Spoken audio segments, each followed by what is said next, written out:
Welcome to the Learning Pines YouTube. We hope this video helps. In this video, I will explain how to make stir-fry paneer.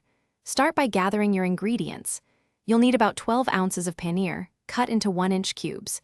Select a variety of fresh vegetables like bell peppers, onions, and broccoli. Don't forget your stir-fry sauce components, such as soy sauce, ginger, and garlic. Having everything prepped makes the cooking process smooth and enjoyable. Next, prepare your paneer. If it's soft, gently press it to remove any extra moisture, which helps it crisp up. Cut the paneer into uniform 1-inch cubes. Heat a tablespoon of oil in your pan and lightly pan-fry the paneer until it's golden brown on all sides. This step adds a wonderful texture and flavor. Now let's stir-fry the vegetables. In the same pan, add a bit more oil and start with harder vegetables like carrots or broccoli, cooking for about 2 minutes. Then, add softer ones like bell peppers and onions, stir-frying for another minute.